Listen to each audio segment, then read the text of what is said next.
বন্ধুরা, রাংচিতা গাছের পাশে দাঁড়িয়ে আপনাদের কিছু বাল্য স্মৃতি এবং কাজের কথা শোনাবো আজ। তো রাংচিতা গাছ দেখুন, এই 2 বিঘা জমি এই রাংচিতা দিয়ে ঘেরা হয়েছে, অর্থাৎ বেড়ার কাজে এটি ব্যবহার করা হয়। এটি তো আমরা দেখেই বুঝতে পারছি আজ বিলুপ্ত প্রায়। তো ছোট্টবেলায় এই গাছটি কিন্তু আমরা বিভিন্ন খেলার সামগ্রী হিসেবে ব্যবহার করতাম। এই দেখুন, একটি কাণ্ড বের করে রেখেছি এবং এই ছালটি বেশ নরম এবং বেশ পুরু, বুঝলেন?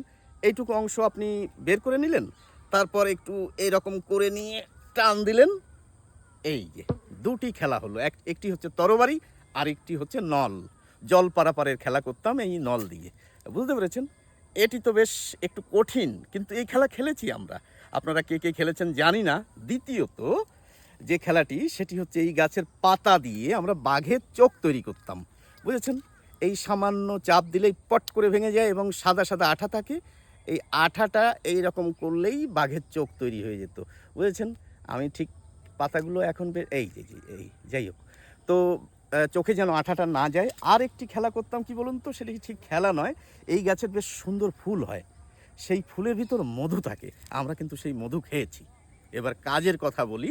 কাজের কথা হচ্ছে এই গাছের রস ব্যথানাশক হিসেবে ব্যবহার করা হয়। ধরুন আপনার হাঁটুতে ব্যথা হয়েছে, তো আপনি কি করবেন?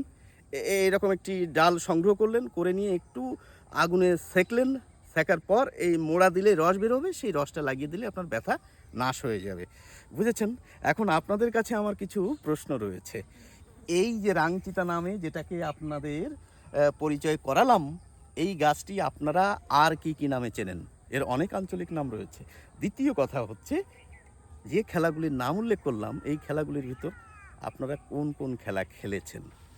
সকলকে ধন্যবাদ। ক্যামেরায় মিত্যুন দাস।